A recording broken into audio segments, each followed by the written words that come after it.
अस्सलाम वालेकुम my YouTube family. आज मैं आपको जामा मस्जिद के शाही टुकड़ों की रेसिपी देने जा रही हूँ, जिन्हें आप लखनवी शाही टुकड़े भी कह सकते हैं। ये खाने में बहुत ही लजीज होते हैं, ऊपर से क्रीमी, अंदर से जूसी और क्रिस्पी। इसके क्रिस्पी होने की एक ख़ास ट्रिक है जो कि मैं आज आपको इस रेसिपी में बताऊंगी, जो कि बहुत ही कम लोग शेयर करते हैं अपनी टिप्स, लेकिन मैं बहुत ईमानदारी से आपको सारी रेसिपीज़ अपनी दे रही हूँ। मैं कुछ भी इसमें हाइड नहीं करती हूँ और ना ही इंशाल्लाह इन फ्यूचर आपसे कुछ हाइड करूँगी। तो यहाँ पर एक ख़ास टिप है जो कि हलवाई यूज़ करते हैं। अपनी टिप्स वो किसी को भी नहीं देते हैं, लेकिन मुझे पता चल गई तो आज मेरे तवज्जुह से आप लोगों को भी पता चल जाएगी। इसमें ये जो शाही टुकड़े हम शीरे में जब डिप करते हैं तो इसके लिए एक ख़ास इंग्रेडिएंट्स यूज़ किया जाता है, जिससे इसमें सौगीपन नहीं आता, सॉफ्ट नहीं होते और शाही टुकड़े की ब्रेड जो है वो क्रिस्पी रहती है।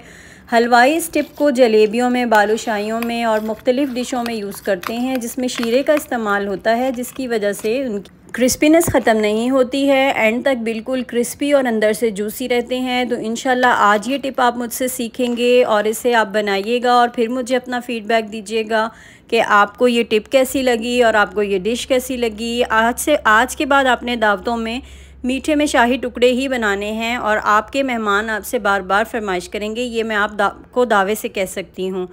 तो चलते हैं इंग्रेडिएंट्स की तरफ। इंग्रेडिएंट्स पे जाने से पहले मैं आपको बर्तन के बारे में भी बता दूं। जिस बर्तन में शाही टुकड़े सर्व किए जाते हैं वो एक थालनुमा होता है। आपने भी थालनुमा बर्तन ही लेना है, क्योंकि इसमें इसकी लेयरिंग बहुत अच्छी होती है। गहरे बर्तन में आप डालेंगे तो उसकी लुक सारी ख़राब हो जाएगी। तो यहाँ पर हमने फुल फैट मिल्क लिया है, ½ लीटर लिया है। मैं 6 से 7 अदद स्लाइसेस के शाही टुकड़े बना रही हूँ। पानी मैं 1 से 1.5 कप लूँगी। चीनी मैंने 1 कप ली है। कॉर्नफ्लोर में और क्रीम जो है ये मैं आपको बाद में बताऊंगी कि मैं ये किस तरह यूज़ करूंगी, इसकी क्वांटिटी कितनी लेनी है। और फूड कलर मैं चाशनी के लिए लूँगी, चाशनी तैयार करने के लिए। और यहाँ पर ये आप मेन इंग्रेडिएंट देख रहे हैं, ये एक सीक्रेट टिप है, इसे फिटकरी कहते हैं। इसे हम तोड़कर इसका बारीक सा पाउडर बनाकर बिल्कुल एक चुटकी से भी कम जो होगा हमने वो यूज़ करना है ½ लीटर मिल्क में। अगर थोड़ी सी भी इसकी क्वांटिटी ज़्यादा हो गई तो टेस्ट ख़राब हो जाएगा। इसका मेन पर्पस क्या है कि हम जब अपने ब्रेड को जो है वो फ्राई करेंगे और फिर जब उसे शीरे में डिप करेंगे तो वो सौगी हो जाती हैं, सारी ब्रेड शीरा पी जाती हैं और नरम हो जाती हैं। तो ये फिटकरी उस ब्रेड को क्रिस्पी रखने में मदद देगी। जब कभी भी आप जलेबी बनाएं, जलेबी के शीरे में भी आपने ये फिटकरी वाला टोटका आजमाना है तो आपकी जलेबी बहुत खस्ता और कुरकुरी बनेगी। अगर आप बिगनर हैं, फर्स्ट टाइम बना रहे हैं, तो फर्स्ट टाइम आपने ये नहीं डालना। मे बी आपसे ज़्यादा डल जाए और डिश का टेस्ट ख़राब हो जाए और फिर दोबारा आप इस डिश को बनाने की तरफ आए ही ना। तो अगर आप को अपने ऊपर यकीन है कि आप बिल्कुल थोड़ा सा ही डालेंगे तो फिर आप डाल सकते हैं। तो यहाँ पे चलें अब प्रिपरेशन स्टार्ट करते हैं। सबसे पहले मैं यहाँ पर शीरा तैयार करूँगी। शीरा तैयार करने के लिए मैं यहाँ पे 1 कप चीनी लूँगी, 1.5 कप पानी लूँगी और इसके अंदर मैं फिटकरी का पाउडर 1 चुटकी और फूड कलर डाल के मैं इसे पका लूँगी। तो मैं दिखाती हूँ आपको कि शीरा किस तरह का रेडी करना है। अब यहाँ पर आपने एक पैन में चीनी और पानी डालकर उसे अच्छी तरह से पका लेना है। थोड़ा सा फूड कलर भी आपने डाल लेना है। आपने इसको बिल्कुल भी तार वाला शीरा नहीं बनाना है, बस इतना बनाना है कि चीनी डिज़ोल्व हो जाए और 5 से 7 मिनट चीनी डिज़ोल्व होने के बाद पानी के अंदर पक जाए, ताकि एक थोड़ी सी स्टिकनेस वाला शीरा तैयार हो जाए, जिस तरह हम जलेबियों में बनाते हैं। तो यहाँ पर आप कलर अपनी चॉइस के मुताबिक भी रख सकते हैं, लाइट, डार्क। मैंने थोड़ा सा डार्क रखा है क्योंकि क्रीम वाइट होगी और डार्क कलर के टुकड़े होंगे तो वो बहुत देखने में प्यारा लगता है। तो अब हमारा शीरा रेडी है 5 से 7 मिनट पकने के बाद। अब हम इसे थोड़ा सा नीम गर्म कर लेंगे, ज़्यादा गर्म में ये टिप नहीं यूज़ करनी है। अब आती है मेन इंग्रेडिएंट्स की बारी, जिससे हमारे शाही टुकड़े जो हैं वो खस्ता रहेंगे, एंड तक आपके शाही टुकड़े बिल्कुल भी नरम नहीं होंगे। ये है फिटकरी जो कि मैंने आपको पहले बताया है। इसका पाउडर लेना है। देख सकते हैं आप ½ लीटर में मैं कितना सा डाल रही हूँ, बिल्कुल 1 चुटकी में डालूंगी। तो मैंने शीरे में जब ठंडा हो गया था तो वो डाल के बस उसे मिक्स करके साइड पे मैंने रख दिया है। अब यहाँ पर दूध की बारी आती है। दूध क्रीम तैयार करनी है। हमने ½ लीटर मिल्क के अंदर हमने 2 टेबल स्पून कॉर्नफ्लोर डाल के इसको अच्छी तरह से मिक्स करके, जिस तरह कॉर्नफ्लोर दूध में डालते हैं जैसे कस्टर्ड मिक्स करते हैं उस तरह हमने मिक्स कर लेना है। दूध को जब बॉयल आएगा तो जब हमने ये कॉर्नफ्लोर शामिल करना है, ठंडे में नहीं करना है। तो अब यहाँ पर हमारे दूध में बॉयल आ चुका है और हमने अब इसके अंदर पानी में घुला हुआ कॉर्नफ्लोर मिक्स कर लेना है। आप कॉर्नफ्लोर दूध के अंदर भी मिक्स कर सकते हैं, लेकिन कभी भी कॉर्नफ्लोर, कस्टर्ड कुछ भी हो तो उसे गर्म चीज़ पानी में या गर्म दूध में मिक्स नहीं करना, हमेशा ठंडे में ही करते हैं। अब साथ साथ कॉर्नफ्लोर डालते जाएं और चम्मच चलाते रहें ताकि गुठलियाँ ना बने और एक अच्छा सा थिक सा दूध हमारे पास तैयार हो जाए। तो यहाँ पर तकरीबन 5 से 10 मिनट लगेंगे और आपने चम्मच चलाते रहना है ताकि आपका जो कॉर्नफ्लोर है वो पेंदे में चिपकने ना लगे और गुठलियाँ ना बने। आंच आपने दरमियानी ही रखनी है, बहुत तेज़ नहीं रखनी, क्योंकि बॉयल फ़ौरन आकर आपका दूध गिर सकता है। तो यहाँ देख लीजिए 5 से 7 मिनट लगे हैं, दूध हमारा अच्छा खासा गाढ़ा हो चुका है। हमें इतना ही चाहिए क्योंकि ज़्यादा गाढ़ा हमने नहीं रखना। अब इसके अंदर क्रीम डलकर ये दूध दोबारा पकेगा तो फिर ये मज़ीद गाढ़ा हो जाएगा। अब हमने हाफ़ कप क्रीम ले ली है, आप कोई भी क्रीम ले लें, टेट्रा पैक ले लें, फ्रेश क्रीम ले लें, दूध की मलाई ले लें, आप कोई भी क्रीम ले लें। जस्ट क्रीम को आप किसी भी बॉल में डाल दें और उसके अंदर जो हमारा दूध पक रहा है, जो हमने कॉर्नफ्लोर डाल के गाढ़ा किया हुआ है, वो आपने कप के अंदर डालकर इसको मिक्स करना है। डायरेक्ट भी आप दूध में डाल सकते हैं, लेकिन फिर उसमें आपकी मेहनत ज़्यादा होगी। तो ये एक हैक है कि आप क्रीम के अंदर थोड़ा सा दूध डाल के उसको मिक्स करके बिल्कुल यकजान कर लें और फिर आप सारा ये वाला क्रीम और दूध जो है ये आप दूध के अंदर डालकर इसको अच्छी तरह से मिक्स कर लें। यहाँ पर आप खोया भी डाल सकते हैं और खोया ज़रूर डालिएगा। मेरे पास यहाँ खोया अवेलेबल नहीं था।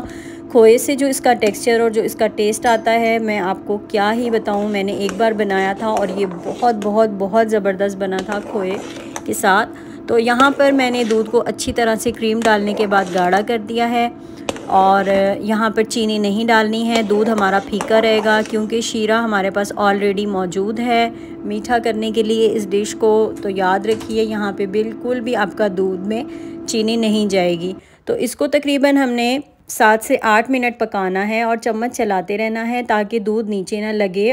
अब ये यहाँ पर रेडी है। अब आती है ब्रेड की बारी। ब्रेड में भी मैंने एक हैक यूज़ किया था। मैंने पहले उनको साइडों से किनारे काट के 2-2 पीस में कर लिया। आप चाहें तो फुल ब्रेड भी रख सकते हैं, ट्रायंगल भी काट सकते हैं, लेकिन मैंने इनको रेक्टेंगल में काटा है। मैंने इनको पहले 5 मिनट एयर फ्रायर किया है ताकि ये क्रिस्पी हो जाएं और ऑयल सोक ना करें। इस तरह करने से वाकई ब्रेड ने ऑयल बहुत कम चूसा था और हमारी ब्रेड भी बहुत अच्छी से गोल्डन फ्राई हो चुकी थी और टाइम भी बहुत कम लगा था। अदरवाइज़ अगर आप कच्ची ब्रेड इसके अंदर डाल देंगे तो ऑयल भी वो ज़्यादा सोक कर लेगी और आपका टाइम भी बहुत लगेगा। तो अगर आपके पास एयर फ्रायर नहीं है तो आप टोस्टर में कर सकते हैं। अगर टोस्टर भी नहीं है, आप ओवन में इसे 2-3 मिनट के लिए बेक कर सकते हैं।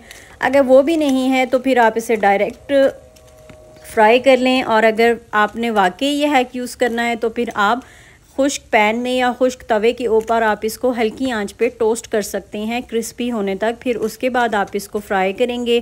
आप चाहें तो ऑयल में भी फ्राई कर सकते हैं, घी में भी फ्राई कर सकते हैं। घी में इसका टेस्ट ज़्यादा अच्छा आता है, लेकिन मैंने इनको अभी ऑयल में फ्राई किया था। घी में इनका टेस्ट ज़्यादा अच्छा आता है, जैसा कि आपको मालूम है ऑयल और घी के टेस्ट में बहुत डिफरेंस होता है। तो यहाँ पर ये देखिए बहुत कम टाइम में और बहुत कम ऑयल में हमारी ब्रेड अच्छे से क्रिस्पी फ्राई हो चुकी हैं। अब यहाँ पर मैंने शीरे के अंदर फिटकरी वाला पाउडर डाल दिया था। उसे मिक्स करने के बाद डायरेक्ट चूल्हे से उतार के मैंने ब्रेड इसके अंदर डालती जानी है। जस्ट एक मिनट भी काफ़ी है इनको डिप होने के लिए और इनको उसके बाद बस निकालते जाना है चिमटे से पकड़ के और अपनी डिश में लेयरिंग करते जाना है। डिश आपकी जिस तरह की होगी उस तरह की आप ब्रेड काट लें, या जिस तरह आपको अच्छी लगती है आप उस तरह काट लें। तो शीरे के अंदर डिप करने के बाद हमने सारी ब्रेड जो है वो इसके अंदर निकाल ली है और इनको साथ साथ सेट करते जाना है ताकि हमारी डिश कहीं से भी खाली ना हो। जब हम क्रीम की मलाई ऊपर डालेंगे तो वो बहुत अच्छी सी लेयरिंग हो जाए और बहुत अच्छा सब कुछ सेट हो जाए। तो यहाँ पर आप देख सकते हैं मैंने सारी लेयरिंग कर दी है। आप ओवरलैप भी कीजिएगा, डबल लेयरिंग भी कर सकते हैं। आपका थाल बड़ा है तो सिंगल लेयरिंग कर लें। तो यहाँ पे मैं सारी क्रीम डाल रही हूँ, बिल्कुल लेवल करके डालनी है ताकि सारी जगह बराबर पहुँचे। और क्रीम बहुत ज़्यादा गाढ़ी भी नहीं रखें और बहुत पतली भी नहीं रखें। जिस तरह की मैंने बनाई है इस तरह की रखें, क्योंकि ये फ्रिज में जाने के बाद थोड़ी सी जम जाती है और मज़ीद गाढ़ी हो जाती है। तो यहाँ पर आप देख सकते हैं मैं अच्छी तरह चारों तरफ करके सारी क्रीम शामिल करती जा रही हूँ। और यहाँ पे मैं एक और बात बताती चलूँ, वो मुझसे रिकॉर्डिंग मिस हो गई थी। जो शीरा हमने जिस शीरे में ब्रेड डिप की थी वो सारी डिप करने के बाद जो शीरा बच गया था वो हमने एंड में सारा शीरा ब्रेड के ऊपर लेवल करके फैला के डाल देना है, ताकि हमारी ब्रेड मज़ीद जो है वो जो हमारा शीरा बच गया था उसे सोक कर ले। शीरा हमने डिस्कार्ड नहीं करना है। तो अब यहाँ पे आप देख सकते हैं क्रीम की एक अच्छी थिक सी लेयर लगानी है आपने, इतनी कि जब आप उसे सर्व करें तो वो एक अच्छी सी एक लेयरिंग हो जाए, जिस तरह की एक केक के ऊपर लेयरिंग होती है क्रीम की। तो यहाँ पर आप देख सकते हैं अच्छे से इसको सेट करने के बाद फिर आप थोड़ा सा इसे ठंडा कर लें, ऊपर से एक मलाई आ जाएगी तो फिर आप उसके ऊपर ड्राई फ्रूट डालें तो वो ऊपर ही स्टे करेंगे, अंदर नहीं जाएंगे।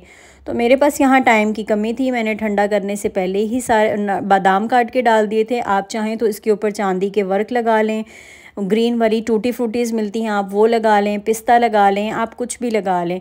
तो यहाँ पर आप देख सकते हैं हमारी डिश रेडी है, मैंने यहाँ पर सर्व कर दी है। तो यहाँ पर मैंने आपको काट के दिखा रही हूँ, ये देखिए, ये यकीन करें ये बहुत मज़े के बने थे। मैंने अपनी फ्रेंड के साथ भी शेयर किए थे, उन्हें भी बहुत पसंद आए, उनके बेटे को भी बहुत पसंद, उनके हस्बैंड को भी। और हमारे एक और भाई हैं, वो हमारे घर जब भी आते हैं, कोई दावत हो या हमारा कोई गेट टुगेदर हो, तो वो फरमाइश करके मुझसे ये शाही टुकड़े बनवाते हैं। उन सबको बहुत पसंद हैं। आई होप वो लोग भी देख रहे होंगे और उन्होंने मुझसे रिक्वेस्ट की थी कि वो बनाना सिखाएँ, तो आज उनकी रिक्वेस्ट भी पूरी हो चुकी है। तो जो भी देख रहे हैं, जिन्हें भी ये पसंद आए, लाइक कमेंट शेयर सब्सक्राइब ज़रूर कीजिएगा, अपनी दुआ में याद रखिएगा। मिलते हैं एक नई रेसिपी में, एक नए दिन के साथ, एक नए जज्बे के साथ। तब तक के लिए अल्लाह हाफ़िज़।